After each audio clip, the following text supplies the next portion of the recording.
Bien, merci, merci pour l'invitation. Merci aussi à Nicolas qui m'a grandement permis, enfin qui a grandement défriché une partie des concepts que je vais réutiliser directement dans ma présentation. Donc, j'ai très rapidement commencé par une sorte de prolégomène sur une problématique assez, enfin très ancienne en fait en évolution et que je vais utiliser un peu comme fil rouge de ma présentation, qui est celle que grosso modo on résume sous le C-value ou G-value paradoxe, qui est très classique. Je vais pas rentrer dans trop de détails par rapport à ça, qui est l'idée que finalement on ne sait pas trop pourquoi il y a des organismes qui ont des grands génomes, des organismes qui ont des petits génomes. Voilà, basiquement c'est ça. Et c'est vrai entre les grands règnes du vivant, entre pourquoi est-ce que les virus sont tout petits en génome, il y en a qui sont grands, pourquoi est-ce que les bactéries, il y en a qui sont toutes petites, il y en a qui sont un peu plus grandes, mais globalement elles sont pas très grandes, et pourquoi est-ce que chez les eucaryotes c'est très variable, sans qu'on trouve de caractéristiques très claires, ni au niveau des styles de vie, ni au niveau des différents traits des organismes. Et en fait, je vais continuer avec un petit sondage, alors qu'on va faire très très vite, mais je prends une citation de Grégory, qui est quelqu'un qui a beaucoup travaillé sur ce C-value paradoxe, et il vous dit un truc tout con, il vous dit, c'est un truisme que de dire que la taille d'un génome, c'est l'équilibre entre ce qu'on met dedans et ce qu'on enlève. Voilà, c'est tout, c'est basique, vous prenez un génome, sa taille d'équilibre, c'est plus on met d'ADN dedans, plus il est grand, plus on en enlève, plus il est petit, et puis à la fin, ça donne sa taille. Est-ce que vous pensez que ce truisme est un truisme? Est-ce que c'est vrai? Vous avez le droit de lever la main? Ouais, 1. Ok, c'est pas mal déjà. D'accord. Est-ce que vous pensez que c'est faux? Ah merde, 1 aussi. Là, t'es chiant là. Bon, on va dire qu'il y en a 10 qui ont dit vrai et 1 qui a dit faux. Bon, voilà. Mais si c'est un truisme, il y a une particularité des truismes, c'est qu'un truisme, ça ne se teste pas. Un truisme, c'est un truisme. Un truisme, c'est une évidence. Donc en fait, on pense jamais à le tester. Et en fait, ce que je vais essayer de vous montrer, c'est peut-être pas si simple que ça. Je suis d'accord avec toi. D'accord, ça, c'est clair. Mais comment est-ce qu'on pourrait tester ça? Qu'est-ce qu'on peut faire pour tester ce genre de choses-là? Alors pour ça, en fait, Nicolas a dit qu'il était un petit peu loin des données au mix. Je fais encore un giant leap. Je suis encore plus loin et même beaucoup plus loin encore. Moi, j'utilise pas du tout de données biologiques. Je n'utilise pas du tout de données au mix. Et en fait, je vais moi travailler avec des simulations pures et essayer de comprendre à travers des simulations qui n'utilisent aucun organisme réel. Il faut bien être clair dès le départ avec ça. Comment est-ce que l'évolution, parfois, conduit à avoir des génomes de telle taille ou de telle structure, et parfois des génomes de telle autre taille ou de telle autre structure. Alors, là encore, je parle un petit peu loin. Donc, si on prend ce fameux C-value paradoxe, là encore le papier de Grégory, justement, je trouve que l'évolution, c'est une science qui est assez étrange. Ça fait 150 ans que, grosso modo, on sait ça. Ça fait 150 ans qu'on sait que, globalement, il y a de la réplication avec de la variation, il y a de la sélection, et ça fait de l'évolution. Ça fait très longtemps aussi qu'on connaît des organismes. Ça fait un peu moins longtemps qu'on connaît leur génome. Ça fait quand même un petit bout de temps. Et en fait, on est assez mal équipé pour réconcilier ça, a priori on connaît, avec ça, qu'on connaît a priori aussi. Et alors, une méthode de réconciliation très classique, c'est évidemment de partir des données et d'essayer de remonter au processus. Avec toutes les approches comparatives, les approches de phylogénie, etc. On essaie de dire, finalement, ce qui a conduit à la divergence de ces organismes-là, de ces tailles de génome-là, etc., c'est tel phénomène. Et en fait, ce que je vais vous proposer, c'est plutôt de partir dans l'autre sens, de partir du processus, de simuler le processus, et de voir dans quelles circonstances est-ce que cette simulation va nous conduire à des caractéristiques d'organismes particulières, en termes de complexité, en termes de taille, en termes de nombre, de quoi que ce soit. Alors, comment est-ce qu'on va faire pour faire ça? On va le faire in silico, et en fait, on va faire un truc qui est tout con, qui est tout bête, c'est qu'on va définir des structures de données. Donc, normalement, vous avez tous un micro-bagage ou un macro-bagage en informatique. Une structure de données, c'est un réseau, une séquence, une chaîne, une liste, tout ce que vous voulez, une structure de données qui va avoir des propriétés qu'on va pouvoir interpréter ensuite comme étant des propriétés biologiques. Donc, par exemple, des propriétés de taille ou de complexité. Cette structure de données, on va la placer dans une machine au sein d'une population et on va tout bêtement faire dessus ce qu'on avait appelé des copier-coller ou des couper-coller. C'est-à-dire couper-coller, c'est il y en a un qui meurt, je le remplace par un descendant. Copier-coller, c'est il se reproduit sans mourir. Sauf qu'on va implémenter une forme de copier-coller qui fait des erreurs. Et donc on aura un phénomène de mutation. C'est-à-dire qu'à chaque fois que je vais copier-coller un organisme dans ma population, celui qui va arriver, le descendant sera très légèrement variable par rapport aux parents. Et puis si je rajoute là-dessus un phénomène de sélection, qu'est-ce qui va se passer? Il va se passer qu'il y en a qui vont être plus copier-coller que d'autres, et que donc la fréquence de certains organismes dans la population va changer, augmenter ou diminuer en fonction de leur fitness, et les deux mélangés, ça va créer une boucle évolutive, et mes structures de données ici, elles vont évoluer. Alors ça, c'est un processus qui est archi classique, hein, c'est ce que font tous les gens qui font des algorithmes génétiques, sauf que nous, on va pas le faire pour faire de l'optimisation, comme le font les algorithmes génétiques ou la programmation génétique. Nous, ce qu'on va faire, c'est qu'on va explorer par des modifications, soit des conditions ou des mécanismes de sélection, soit des conditions ou des mécanismes de variation. Et puis, on va essayer de regarder, en fonction de ces modifications qu'on va faire sur ces deux processus-là, quelles sont les conséquences sur la structure des données qu'on fait évoluer. Et derrière, on va essayer d'interpréter ces conséquences comme étant une conséquence, non pas de l'évolution de tel ou tel organisme réel, puisqu'on n'en a pas, mais une conséquence du processus évolutif stricto sensu, pur, je devrais dire, sur la structure des organismes. Alors, quelle structure de données on prend ici? Il y a énormément de choix dans la littérature, enfin, non. Il y a une toute petite littérature au sein de laquelle il y a du choix, parce qu'il y a quand même pas beaucoup de gens qui font ça, mais il y a des gens où le plus classique, c'est de prendre des programmes, on fait carrément évoluer des programmes, en disant, mon programme correspond à une sorte d'ARN qui va évoluer au cours du temps. Une autre structure très classique, c'est de faire évoluer des réseaux, parce que ça, on s'intéresse beaucoup dans ces approches-là à la structure des réseaux biologiques. Et en fait, très honnêtement, c'est deux approches que moi, j'aime pas du tout. Et en fait, l'approche que nous, on utilise dans l'équipe, et on est à peu près les seuls à l'utiliser, les autres en aiment d'autres, c'est une approche qu'on appelle séquence de nucléotides, et elle est basée sur une idée que je trouve importante, qui est de dire que la structure du fitness landscape d'un paysage adaptatif, en fait, elle dépend en très grande partie de la structure des données qui évoluent. C'est-à-dire, en gros, la façon dont les données sont codées, et un génome, c'est pas codé n'importe comment, c'est une séquence avec des gènes qui sont distribués sur cette séquence. Et ben, cette structure de données-là, elle joue sur la forme du paysage adaptatif, petit 1. Et petit 2, un paysage adaptatif, c'est des fitness, mais c'est aussi des déplacements entre ces fitness-là. Et donc, la structure du paysage adaptatif dépend aussi des types d'événements moléculaires de variation qu'on va autoriser sur le génome. Et si on utilise une structure de données qui n'est pas respectueuse de ces principes-là, on risque d'étudier l'évolution sur un paysage adaptatif qui est complètement délirant par rapport à la réalité. Je risque aussi de le faire, mais j'estime un peu moins.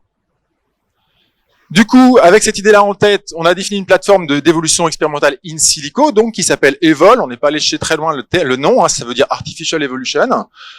Et on est parti. L'idée, c'est, on est parti en fait de la génétique bactérienne parce qu'on peut pas tout faire à la fois.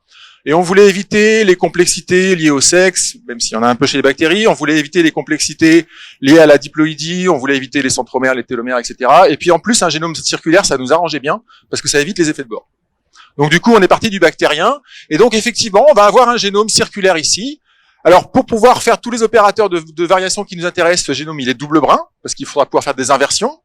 Et puis, on va définir sur ce génome des séquences promoteurs, des séquences terminateurs, des séquences des RBS, des ribosome binding sites, des starts, des stops, des codons. On va essayer d'introduire dans ce génome-là toute la machinerie moléculaire qui permet de passer de la séquence à une protéine.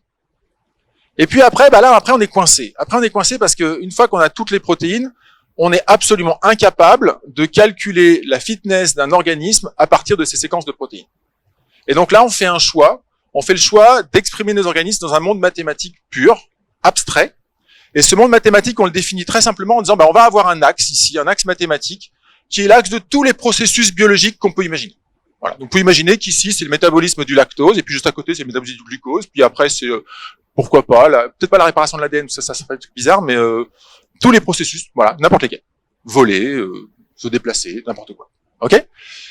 Et puis, sur le deuxième axe ici, on va tout simplement exprimer le fait que ce processus est réalisé dans mon organisme par un élément fonctionnel, c'est-à-dire pour nous, par une protéine.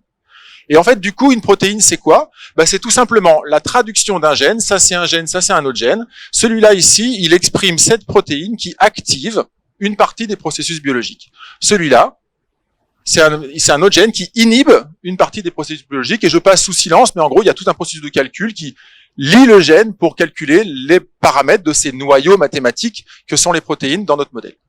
Et du coup, c'est assez facile de calculer un phénotype. Un phénotype, c'est quoi ? C'est tout bêtement la somme de toutes les fonctions activées par mes protéines, moins la somme de toutes les fonctions inhibées par mes protéines. Donc ici, mon phénotype, le phénotype de ce génome-là, il est là, c'est ce petit triangle-là. Celui-là a disparu puisqu'il inhibe une fonction qui n'est pas activée, donc ça sert à rien. D'accord ? Et une fois que j'ai ce phénotype, ce que je fais, c'est que, toujours dans mon monde mathématique, je le compare avec cette courbe qui est là, alors que j'appelle indirectement l'environnement, c'est tout simplement le phénotype optimal dans l'environnement dans lequel je fais évoluer mes bactéries, enfin mes bestioles. Ok ? Puisque je sais faire ça, je sais très facilement faire ça sous la forme d'une population. Puisque j'ai un phénotype optimal et un phénotype, je peux calculer une distance, donc une fitness, donc je peux faire une mortalité, une sélection et une reproduction différentielle. Et surtout, puisque j'ai un génome qui a une tête à peu près réaliste, ben je peux faire une chose très intéressante, c'est que je peux modéliser tous les phénomènes mutationnels que vous voulez. Donc typiquement dans Evol, on va avoir des substitutions, des indels, des inversions, des translocations, des duplications, des délétions, des échanges de plasmides, de la conjugaison, enfin voilà, bref. On peut mettre après ce qu'on veut. Si vous voulez tester un truc spécial, bah vous nous appelez et puis on le mettra. C'est facile. On rajoute des lignes de code et puis c'est fait. Ok ? Du coup, bah j'ai bouclé ma boucle. Je suis capable de faire répliquer cet organisme au sein d'une population, de le faire varier. Je laisse tourner. J'attends ici 20 000 générations et puis j'obtiens un nouvel organisme. Celui qui a évolué. Alors évidemment, il s'est rapproché de mon phénotype optimal, c'est normal, je l'ai sélectionné pour ça. Donc ça m'intéresse pas. Par contre, ce qui m'intéresse, c'est qu'on voit ici, il a beaucoup plus de gènes, et puis ces gènes sont séparés par des séquences non codantes. Il y en a qui sont sur apparemment sur des clusters de gènes. On peut regarder statistiquement, est-ce qu'ils sont répartis au hasard? Est-ce que la distribution du non codant est aléatoire, ou est-ce qu'elle suit une loi qui serait pas aléatoire alors qu'elle devrait l'être, puisque je sais que c'est parfaitement non codant? Et pareil ici, je peux regarder la structure du protéome, qui est un peu plus difficile à analyser, mais on peut faire des choses comme ça. Alors, ah ouais, normalement il y a une fenêtre. On va essayer de faire une petite... Un des intérêts de ce genre de bestiole-là, voilà, c'est que on peut voir l'évolution en vrai. C'est-à-dire que c'est assez intéressant de se dire, c'est quoi en vrai l'évolution? En vrai l'évolution, alors dans Evol, c'est ça. Vous avez ici en haut à gauche le carré, c'est chaque petit pixel ici, c'est un individu, d'accord? Et puis ce que vous avez à droite, ici, c'est le meilleur individu. Donc là, je suis parti d'un individu naïf à la génération 0. Hein. Et le code couleur ici vous indique la fitness. En fait, plus c'est rouge, meilleur c'est. Et de temps en temps, vous voyez, on voit des interférences clonales, etc. C'est pas facile à voir parce que la couleur est recalculée dynamiquement. Vous avez ici les taux de mutation. Vous avez ici le phénotype avec tous les gènes en vert et le phénotype optimal en rouge. Ici, tous les ARN qu'il y a sur mon génome, les ARN colorés sont les ARN codants, les blancs sont des non codants, qui contiennent pas de gènes, en fait. Et puis, tous les petits segments que vous voyez là, c'est les gènes. Vous voyez le chromosome, ça c'est le chromosome du meilleur individu, celui qui est en rouge ici, avec sa taille qui varie, le nombre de gènes qui varie, et au fur et à mesure que mon phénotype se construit, comme je suis parti d'un organisme naïf, avec un seul gène, évidemment, au début, il est pas très très bon, il se construit progressivement. Et on peut regarder ce qui se passe. Si je fais la même chose, enfin, pardon, c'est la même manip, excusez-moi, le même fichier paramètres, sauf que là, maintenant, il a évolué 460 000 générations. Pas très facile à faire en vrai. Et donc, vous voyez maintenant un génome qui est plus court d'ailleurs, et tous les gènes qu'il a ici, hein, il y a un code couleur, les gènes rouges, ils sont plutôt là, les gènes verts sont plutôt là.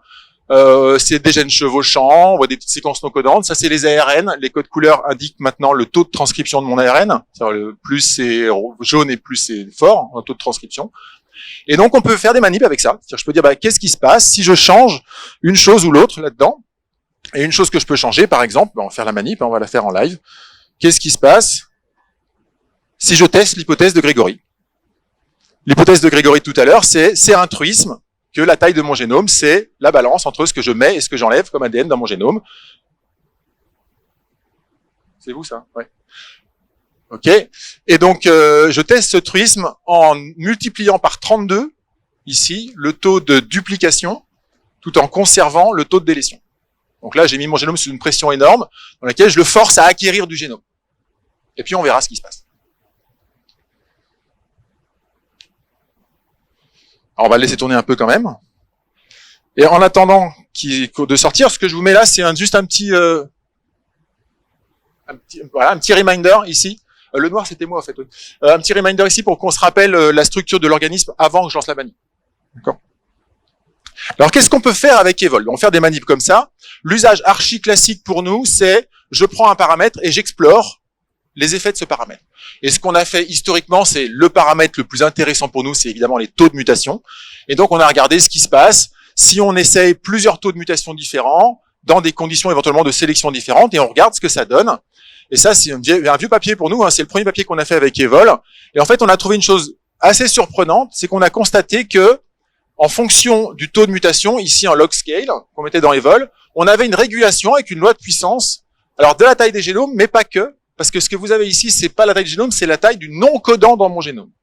Et ça a été une grosse surprise pour nous, parce qu'il n'y a pas de raison, a priori, pour que le non-codant soit sélectionné. Il n'y a pas de raison pour qu'il soit régulé. Or, il se trouve qu'ici, il est régulé par les taux de mutation. Or, une mutation dans le non-codant, dans Evol, c'est neutre. Donc, pourquoi? Et alors, voilà l'organisme que vous avez là, hein, il est assez grand, pour Evol, il contient pas mal de gènes. Et puis ici, on a quelque chose qui ressemble plus à un virus, en fait. À la même échelle, il est là, hein, d'accord? Donc, on a vraiment une grosse disparité de taille. Et non seulement cette disparité de taille apparaît ici, mais en plus, elle reproduit assez bien une loi qui a été observée il y a maintenant quand même quasiment 30 ans par Drake, qui est que si vous placez ici le log des taux de mutation et ici le log de la taille des génomes, alors pour des unicellulaires ou des virus, on a une loi de puissance entre les deux qui se retrouve bien ici. Donc ça, c'était vraiment la grosse surprise. La surprise qui a suivi, c'est que non seulement on trouve cette loi de puissance sur les tailles de génomes et de non-codants, mais on retrouve aussi une loi qui est assez correcte sur la structure des génomes en termes de densité en gènes. C'est-à-dire qu'ici, on a nos plus grands génomes, ils sont très peu denses, et ici nos plus petits génomes qui sont très denses, ce qui reproduit ici vous avez des phages, des virus, des bactéries, et puis les eucaryotes, et l'homme il est par là. On retrouve cette même tendance à ce que les grands génomes soient peu denses et les petits génomes soient très denses. Alors on a ouvert la boîte, ça c'est facile à faire en fait. Ce qui est dur, mais je le passe assez rapidement, c'est d'ailleurs de comprendre pourquoi ça se passe comme ça dans le modèle. Ça a beau être un modèle, c'est pas toujours facile à analyser. Et en fait, ce qu'on a vu ici, c'est que on a deux événements de mutation qui sont jamais modélisés dans les modèles, dans les modèles théoriques, qui sont les duplications et les délétions de segments de chromosomes. Et ces deux événements-là, ils jouent sur la stabilité des génomes conjointement. Et en fait, ils déstabilisent les génomes quand les génomes sont trop grands. Et du coup, un génome déstabilisé, ça peut pas se reproduire efficacement. Ça se réplique bien, mais ça se réplique avec trop d'erreurs. Et du coup, en fait, c'est très très simple. C'est que on a simplement un effet de robustesse et que la grosse particularité, c'est que ces deux événements-là jouent sur la robustesse des séquences non codantes, contrairement aux mutations ponctuelles qui sont classiquement analysées. Voilà. Alors, l'autre intérêt donc ça, on peut facilement faire toutes les explorations que vous voulez de cette façon-là. Mais l'autre intérêt de ce type de modèle, c'est qu'en plus, on va pouvoir faire plein de mesures a posteriori. On peut vraiment savoir ce qui s'est passé dans les détails. Alors là, je vous prends un autre exemple, qui est l'exemple de ce qu'on appelle, nous, l'innovation dans les génomes viraux. Alors, qu'est-ce qu'on appelle pour l'innovation? C'est en gros, on sait à peu près bien, dans les modèles d'évolution, comment un génome ou un organisme va grimper en haut d'un pic local. On sait à peu près bien ce qui se passe quand il se balade en haut du pic local. Par contre, il y a vraiment une question qui est assez ouverte, c'est comment il fait pour redescendre et puis grimper sur le pic d'à côté. Et ce qu'on va appeler une innovation, c'est ça. C'est comment un organisme va quitter son pic local pour grimper sur le pic local d'à côté. Ok? Alors on fait ça, c'est très dur à faire in vivo parce que c'est des événements très rares. Et donc on va le faire in silico. Et pour ça, on va faire une nouvelle approche de nos manips, c'est qu'on va générer des wild types. Et en fait, on a généré des wild types d'organismes viraux, c'est-à-dire avec des taux de mutation très forts. Donc ça nous donne ces bestioles-là. Voilà un wild type pour nous, un virus. En rouge, toujours la fonction target, en plein le phénotype de l'organisme, et en bleu, c'est tous les mutants dans la population. On les a fait évoluer pendant 200 000 générations, avec un taux de mutation fort, un environnement constant. Et puis, au bout de 200 000 générations, on en a fait 30 à 200 000, au bout de 200 000 générations, on a cloné les 30 wild types 30 fois chacun. Donc, on a 900 lignées qu'on va laisser évoluer pendant encore 30 000 générations. Et puis, on va regarder lesquelles innovent. C'est-à-dire qu'a priori, après 200 000 générations, nos wild types, ils sont sur un pic local. Et puis, on va regarder lesquels le quittent pour en trouver un autre. Et on va regarder comment ils font. Alors, en gros, voilà nos 900 clones. Vous voyez, grosso modo, la plupart, donc ici, c'est le delta de fitness entre le wild type et les clones après 25 000 générations. En gros, l'immense majorité, ils font juste rien. C'est-à-dire qu'en gros, ils restent sur leur pic. Alors, c'est pas vrai, ils dérivent un petit peu. Il y a du drift, forcément. Mais ceux qui vont nous intéresser, c'est ceux-là, c'est les 215 qui sont des innovateurs. En gros, ils ont fait un gain de fitness qui est supérieur à la dérive. Okay ? Et on va regarder comment ils font. Alors là, le gros intérêt, c'est qu'on va pouvoir rechercher dans les données de Evol, non pas ce qui se passe au cours des générations dans la population, mais on va regarder la lignée gagnante. Et si j'ai la lignée gagnante, je connais exactement toutes les mutations fixées. Donc ce que vous avez là, c'est la fitness de la lignée gagnante. Et ce que vous avez là, c'est le génome avec sa taille ici. Et ici, le locus et la contribution de toutes les mutations fixées au cours de mes 25 000 générations. En gris, c'est des mutations neutres. En bleu, délétères. En rouge, favorables. Les plus, c'est des mutations locales, ponctuelles ou indèles. Et les croix, ici, c'est des réarrangements chromosomiques.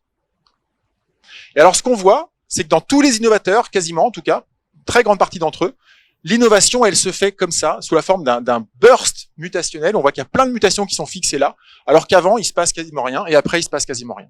Donc vraiment, les mutations, je sais par ma simulation qu'elles sont simulées par une loi de Poisson, mais elles ne sont pas fixées par une loi de Poisson.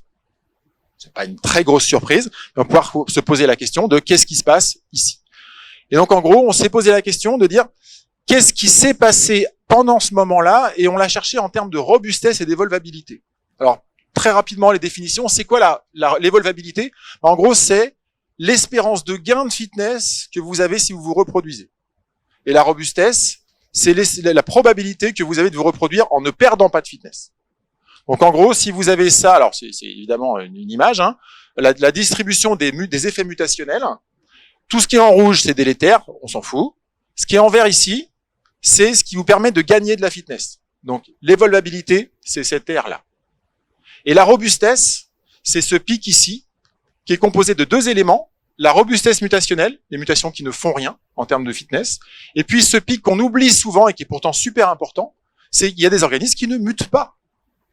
Donc, c'est de la robustesse réplicative et non pas de la robustesse mutationnelle. Et c'est celle-là qui est importante. Alors que tout le monde parle de robustesse mutationnelle. C'est impossible à mesurer in vivo, ou quasiment. Par contre, in silico, c'est super facile à faire. Alors facile, façon de parler. On a pris, je reviens un petit peu en arrière, on a pris chaque séquence génétique, c'est-à-dire chaque séquence qui sépare ici deux mutations. Et pour chacun de ces organismes-là, on les a fait reproduire, générer 10 millions de descendants. Et pour ces 10 millions de descendants, on a mesuré la probabilité, c'est à Monte Carlo, hein, d'amélioration, la probabilité de neutralité, et puis on a regardé ce qui se passe. La probabilité de neutralité, on voit qu'elle change un petit peu pendant le burst. Et en fait, elle change tout simplement parce que on sait, à cause de nos travaux initiaux, qu'elle est totalement reliée à la taille du génome. Et en fait, pendant mon burst ici, on voit que ma taille de génome, elle augmente un petit peu. Par contre, là où on a été vraiment très surpris à nouveau, c'est l'évolvabilité. Parce qu'ici, on a une échelle log. Donc l'évolvabilité, elle démarre entre 10-8 et 10-9. En gros, il n'y a plus rien à faire. On est sur un pic local de fitness landscape. Et là, d'un coup, elle passe à 10-7. À 10-5. C'est-à-dire qu'en gros, d'un coup, il y a plein de possibilités qui s'ouvrent à notre organisme. Okay. Et ça, ce burst d'évolvabilité, il caractérise vraiment le début et la fin de l'innovation. Qu'est-ce qui s'est passé? Comment elle s'est déclenchée? Comment elle s'est terminée? Et ben, du coup, qu'est-ce qu'on a fait? On a regardé quel est le premier événement, quel est celui qui augmente l'évolvabilité. Et on a regardé les 215 innovateurs, et sur les 215, il y en a 104 dans lesquels c'est une duplication chromosomique. Alors, pas d'un chromosome, hein, d'un petit segment du chromosome, et pas d'un gène, d'un bout d'un gène. C'est un bout d'un gène qui est mis ailleurs. Ok? Il y en a 33, c'est des petites insertions. Il y en a 11, c'est des substitutions, mais elles sont toutes délétères, ce qui prouve qu'il n'y avait plus grand-chose à faire. D'accord? Et puis après, il y en a 57 qui sont ambigus, qui sont tellement proches que je peux pas dire. Ok? Et ça nous dit une chose, c'est que les duplications, si on les modélise pas dans un phénomène évolutif, on va rater des choses. Alors pourquoi ça se passe comme ça? Qu'est-ce qui a changé? En fait, on peut regarder encore plus en détail ce qu'il y a dans le modèle ou dans les simulations. Et là, ce qu'on a regardé, c'est pour chaque type d'événement, quelles sont leurs caractéristiques en termes de gain de fitness, de gain d'évolvabilité, mais aussi quelle est la distance moyenne depuis l'événement d'avant ou jusqu'à l'événement d'après. Et là, on voit plusieurs choses. C'est que les duplications, c'est les seuls événements qui, en moyenne, augmentent l'évolvabilité. C'est les seuls qui créent du potentiel évolutif, alors que tous les autres détruisent le potentiel évolutif, ce qui est logique. Hein. Chaque fois que j'ai une mutation favorable fixée, bah, j'ai moins de potentiel évolutif après qu'avant. Donc il n'y a pas de problème, pas pour les duplications. Les duplications, elles en créent. Et puis ça, c'est aussi très intéressant, c'est qu'en fait, on voit que les duplications, elles arrivent après ce que j'appelle un désert mutationnel. C'est-à-dire qu'il ne s'est rien passé pendant 2000 générations en moyenne, ce qui n'est pas vrai pour les autres événements, sauf celui-là, mais il n'y en a que 8 sur les 900 clones, donc je ne sais pas ce que ça veut dire. Et puis par contre, elles sont suivies assez rapidement d'une autre mutation. Donc ça montre bien que l'évolvabilité, ça crée un potentiel évolutif. Et comme nos virus, ils mutent super fort, bah, qu'est-ce qui se passe? Une fois qu'ils ont du potentiel évolutif, petite séquence, gros taux de mutation, il le trouve. Il le réalise, il grimpe le pic local, et c'est fini. Pourquoi? Eh ben, en fait, il y a une chose toute bête, c'est la combinatoire. La combinatoire, elle vous dit que dans un génome de 1000 paires de bases, binaires, pour que ce soit simple, on compte juste les AT et les CG, ou ce que vous voulez, on s'en fiche, c'est pas très grave, on compte dire deux bases. Il y a 1000 substitutions possibles. Par contre, il y a 999 millions de duplications possibles. C'est qu'en fait, mon génome, qu'est-ce qui se passe? Il explore très vite le paysage local lié aux substitutions. Mais il peut pas explorer rapidement le paysage local lié aux duplications. Pour ça, il lui faut du temps. Et donc, le processus évolutif, quand on mélange des réarrangements et des substitutions, c'est un processus à deux vitesses. Exploration rapide, exploration lente, et c'est ça qu'on voit dans nos simulations. Et en fait, c'est quoi ça? C'est l'image classique de l'évolution. Je bouge un bras, en escalade. Quand on est vieux, on dit il faut changer que un appui à la fois. C'est pas vrai en pratique, hein, si vous grimpez un jour, ou si vous grimpez. Alors là, ils sont en train de grimper un truc qui s'appelle Lost Arrow Spire, dans le Yosemite.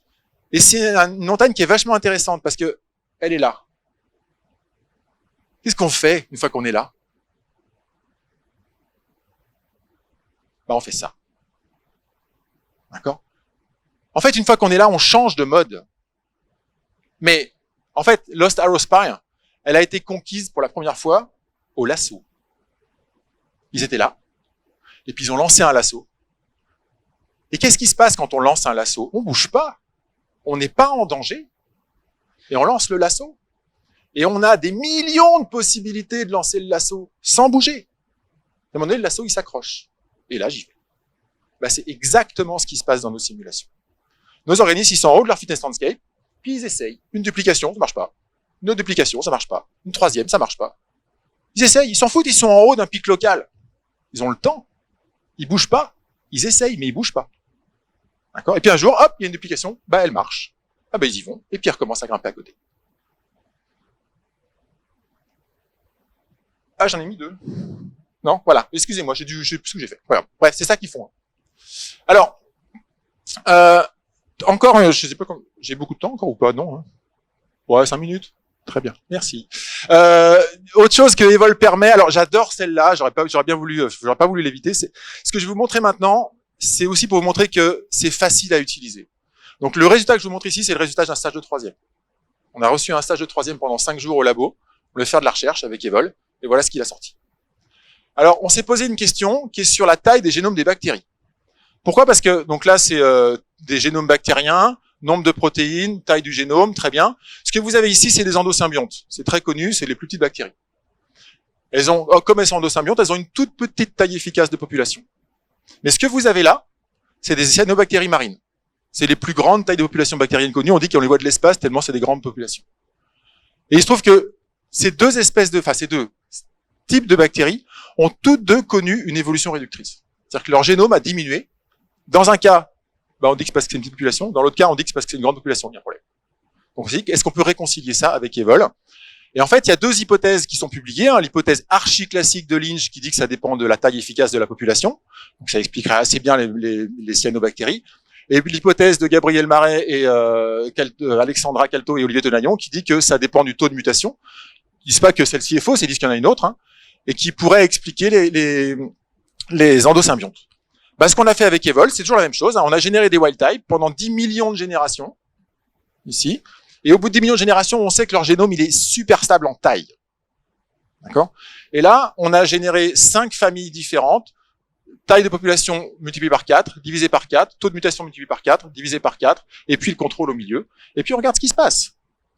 Et ce qui se passe avec 10 répétitions, voilà, le contrôle, on part d'un seul organisme, donc forcément il y a une divergence de la taille des génomes, parce qu'il y a du non-codant qui arrive, qui repart, etc. Ça diverge doucement. N-, ça aurait petite tendance à augmenter, mais c'est pas clair. Par contre, N+, ça descend. Mut+, ça descend. Mut-, il se passe pas grand-chose. Forcément, on a diminué le taux de mutation, donc c'est super stable. Ça se voit d'ailleurs, on voit la stabilité. Et quand on regarde statistiquement, c'est clair, les deux phénomènes, augmenter les taux de mutation et augmenter les tailles de population, dans les deux cas, ça diminue la taille des génomes. Super. Donc on peut pas dissocier. Eh ben si. Parce qu'on a un peu plus d'informations que ça dans Evol. Et ce que vous avez ici, donc c'est les changements de taille de génome. Ici, c'est le changement de la taille du codant. Ici, c'est simplement la taille du non-codant. Et ce qu'on voit, c'est que si j'augmente NE, mon codant ne change pas, mais mon non-codant descend. Alors si j'augmente mu, mon codant descend et mon non-codant descend. Donc en fait, si j'augmente le taux de mutation, j'ai les deux compartiments qui baissent. Alors que si j'augmente que la taille de la pop, j'ai que le compartiment non-codant qui baisse. Alors ça, c'est un truc, je suis prêt à en discuter, je veux en discuter avec tous les gens qui veulent parce que ça m'interpelle beaucoup. En gros, j'ai parlé de sélection pour la robustesse tout à l'heure, et ce qui apparaît ici, c'est qu'il y a deux sélections pour la robustesse. Une sélection pour la robustesse qui serait directionnelle, et une sélection pour la robustesse qui serait stabilisatrice, et elles conduisent pas aux mêmes effets sur le codant, mais elles conduisent aux mêmes effets sur le non-codant. Donc ça, c'est un truc sur lequel j'ai envie de travailler dans les semaines, mois, années, je sais pas qui. Et puis la dernière chose, Evol permet, donc on va ouvrir la boîte, hein, on a fait une manip, on va ouvrir la boîte. Et avant ça, petit point clé, les interprétations naturelles. Je sais pas si vous connaissez ça. Feyerabend, c'est un philosophe des sciences qui a écrit un bouquin magnifique dans les années 70 qui s'appelle Contre la méthode. J'adore. D'accord. Et il vous dit une chose toute bête, il vous dit la Terre ne tourne pas. Parce que si elle tournait, je le sentirais. C'est ça l'interprétation naturelle. C'est un truc qui est tellement évident que si ça se produisait, on le saurait, et donc ça ne se produit pas. Par exemple, un truisme. Un truisme, c'est ça. C'est une interprétation naturelle. Les interprétations naturelles, il y en a dans toutes les sciences. Il y en a en biologie, il y en a en bioinfo, il y en a en évolution, il y en a partout. On va essayer de voir, on va regarder ce qui s'est passé. Oh, pardon. Donc, je vous rappelle, hein, on était à génération 460 000, 6898 paires de bases sans gène, si j'ose dire. On a multiplié par 32 le taux de duplication. Et mon génome, maintenant, il a 5243 gènes. Il a perdu 20% de sa taille. À peu près. Alors que j'ai multiplié par 32 l'apport de séquences génétiques. Qu'est-ce qui s'est passé? Pour savoir ce qui s'est passé, on peut aller voir un tout petit peu les courbes. Ouais. Hop. Ça, c'est la taille moyenne des génomes. Au cours de ma simulation, hein, c'est les courbes qu'on vient de calculer là. La taille moyenne de mes génomes dans la population au cours du temps. Forcément, ça a augmenté. Évidemment. Puis après, il y a un truc qui s'est passé, ça a rediminué. Ok, si ça a rediminué, on va peut-être regarder la taille, non pas moyenne, mais la taille du meilleur.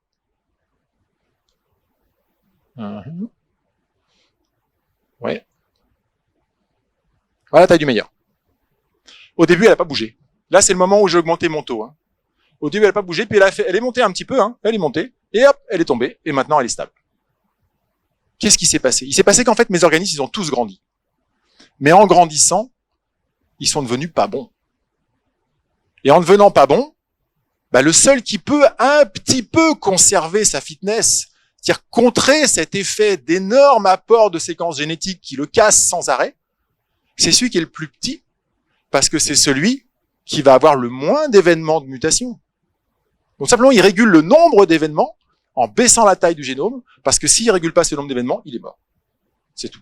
Et donc on a un effet indirect, mais là où ça devient très sorcier, c'est que j'ai multiplié par 32, j'ai un biais fois 32 de duplication par rapport aux délétions dans mon taux spontané. Mais si maintenant je regarde le taux fixé d'événements de mutation, eh ben je vais observer un biais à la délétion. Parce que dans ma phylogénie, j'ai plus de délétions que de duplication. C'est pareil, s'il y en a qui veulent bosser là-dessus, je suis partant. On va peut-être conclure quand même.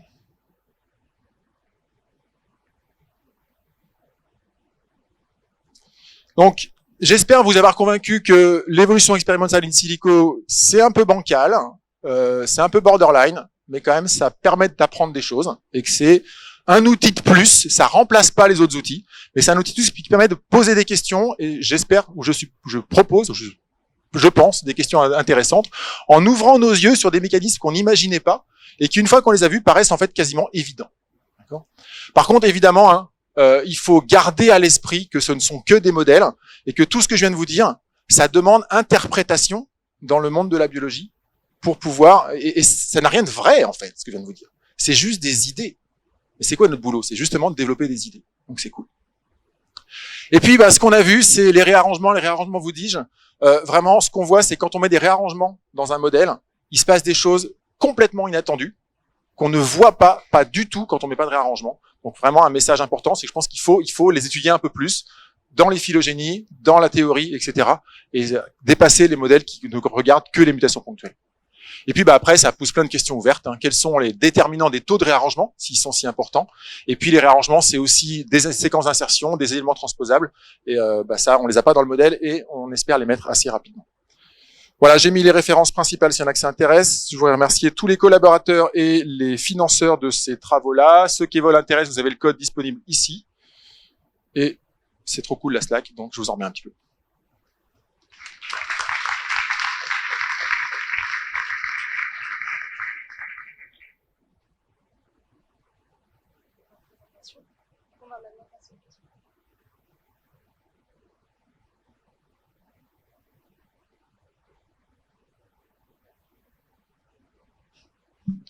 Ouais, super présentation. Je voulais juste savoir si tu avais réussi à te rapprocher de biologistes microbiaux et à coder un génome déjà existant et le faire évoluer. Parce qu'on peut, sur des bactéries, les faire évoluer aussi en boîte de pétri et faire des répétitions. Alors, nos deux plus proches collaborateurs, c'est Dom Schneider et Rich Lenski. Donc oui. Par contre, pour la réponse, est-ce qu'on met un génome réel? La réponse est non, ça serait un non-sens, soyons clairs. Par contre, ce qu'on peut faire, c'est on remodélise nos résultats. C'est qu'en fait, derrière, on fait un modèle mathématique de nos résultats pour essayer de les comprendre, et que ce modèle mathématique, lui, peut éventuellement s'appliquer au génome réel.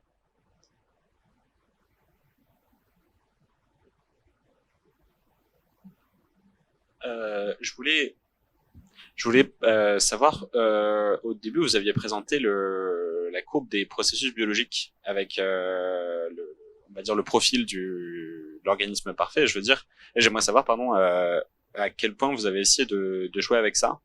Et une des choses dont je me posais une question là-dessus, c'était est-ce que on va dire, l'air sous la courbe, ça représente un petit peu les besoins qu'aurait l'être parfait, et est-ce que ça a une incidence sur Ouais. Est-ce que ça a une incidence Oui. sur la taille du génome, le temps de convergence, des choses comme ça? C'est une très très bonne remarque. C'est un artefact connu du modèle. Il faut le savoir, faut les connaître, les artefacts de nos modèles, qui est évident, hein, puisque nos triangles ont une aire, que notre phénotype optimal a une aire, et que on compare les deux courbes. Et ben oui, plus l'aire du phénotype optimal est petite, et moins il y a besoin de gènes pour la représenter. Ok. Et ça peut jouer. Alors, c'est un truc que je voulais mettre, puis j'avais déjà trop de choses. J'ai enlevé tout ce que j'ai pu, mais j'ai donc enlevé un truc. C'est qu'on a testé un truc très intéressant. C'est qu'est-ce qui se passe si mon phénotype optimal c'est une gaussienne. Si on met des gaussiennes, c'est pas par hasard. C'est que pour fitter une gaussienne, il faut un nombre infini de triangles. Donc du coup, on permet d'avoir une demande infinie de complexité. Et on a fité soit une gaussienne, soit un triangle. C'est-à-dire qu'en fait, on a fité une situation dans laquelle on sait que un seul gène est optimal. Et même si on fait ça, on a des organismes qui partent vers 10, 15, 20 gènes et qui augmentent en complexité, alors qu'on sait très bien que les meilleurs, ce seraient ceux qui auraient un gène. Donc oui, ça joue, mais d'une façon qui est pas simple. Alors ce qu'on fait du coup, c'est que nous, on se prémunit contre ces problèmes-là quand on fait nos modèles. Par exemple, quand on fait varier l'environnement, on vérifie qu'il varie à R égale. D'accord. Mais il y a encore des... Enfin, non, c'est pas vrai. Il y a pas... ça joue, mais c'est pas si simple que ça.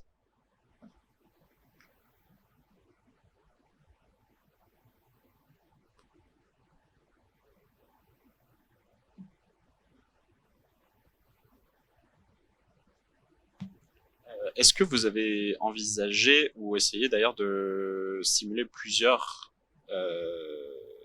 organismes en même temps, c'est-à-dire plusieurs espèces avec différents requis Exclusion de niche. C'est pas possible.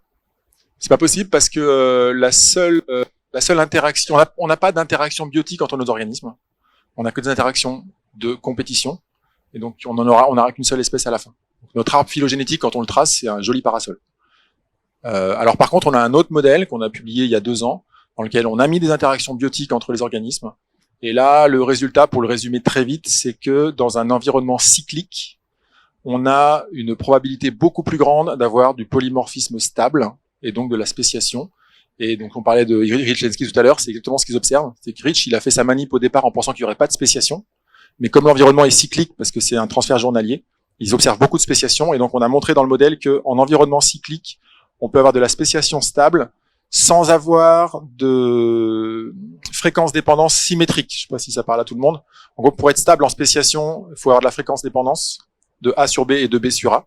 Et quand l'environnement est cyclique, on a une fréquence dépendance de B sur A, mais pas de A sur B, et c'est stable quand même. Ça, c'est un papier d'il y a 2 ans dans Implausible.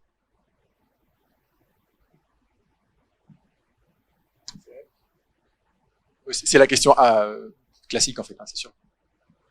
Oui, donc il y a plusieurs choses que je voulais évoquer. Effectivement, le problème de l'environnement changeant ou pas, qui vient d'être évoqué, et puis bien sûr le fait, est-ce qu'on est face à une mixité de population, ou est-ce qu'on est face à, parce que dans le cadre des manifs de Lenski, c'est quand même, voilà, c'est Chéricha Colli tout seul, même si on a 10 000 générations en pratique. Bah, ils ont plein de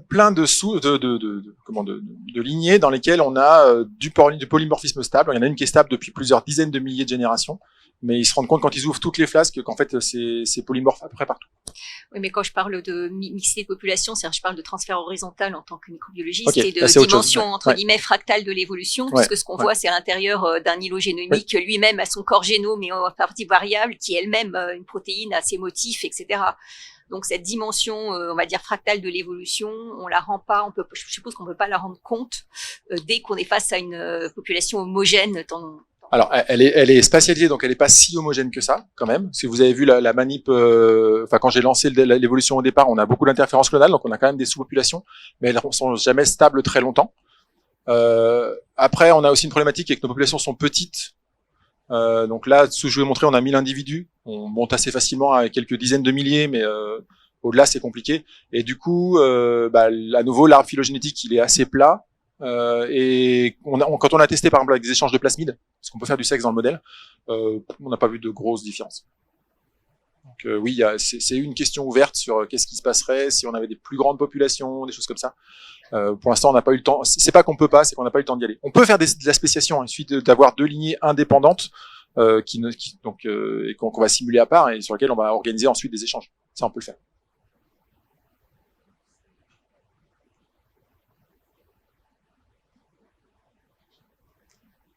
Alors, ouais, on a déjà, en fait, pour être tout à fait honnête, on n'a même pas le temps de creuser tout ce que je vous ai montré là. Donc, on va creuser ça et puis après, on y passera. Les questions, il y a le groupe de François Tadei à Paris qui a utilisé Evol pour étudier la coopération et les échanges de plasmides avec des résultats intéressants. Mais c'est avec Evol, mais c'est pas nous.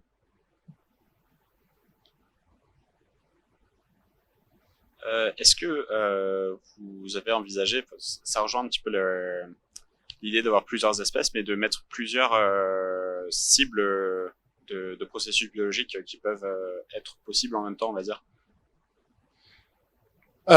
Oui, une des choses qu'on envisage, c'est d'avoir des cibles différentes en fonction des positions sur la grille, par exemple. Des choses comme ça. Alors, en fait, on a un projet qui est en cours d'utiliser Evol. On l'a déjà fait un petit peu. En gros, d'utiliser Evol pour générer des benchmarks pour tester des phylogénies, enfin des outils de phylogénie. Donc là, avec Eric Tanier en particulier, on a testé pour l'instant le plus simple possible, qui était les distances d'inversion. Et ça a conduit à plusieurs papiers parce qu'en gros, il nous avait fait une présentation en réunion d'équipe à propos des distances d'inversion et le titre c'était Evol m'a tué. Parce qu'en gros, Evol, il a montré avec Evol que toutes les distances d'inversion classiques sont fausses. Et donc, ils ont proposé une distance d'inversion plus juste à partir de ça. Et là, l'idée, c'est de refaire ça, mais pour vraiment tester des modèles de phylogénie moléculaire en utilisant Evol. Donc, du coup, pour faire ça, on sera évidemment obligé d'organiser de la spéciation, des choses comme ça. Et la grande question, c'est est-ce qu'on laisse la spéciation se faire ou est-ce qu'on la force finalement en définissant a priori un arbre ou en tout cas des changements d'environnement réguliers et de la migration, et ça on peut le faire, c'est facile à faire en fait, mais on le fait un peu à la main dans ce cas-là. Environnement changeant aléatoirement au cours du temps, ça on a testé, et on observe un effet fort sur la taille des séquences non codantes, qui est pas surprenant vu ce que je vous ai dit, puisqu'en fait environnement changeant fort, ça va changer de la taille efficace, ça change la taille efficace, ça change la taille des séquences non codantes.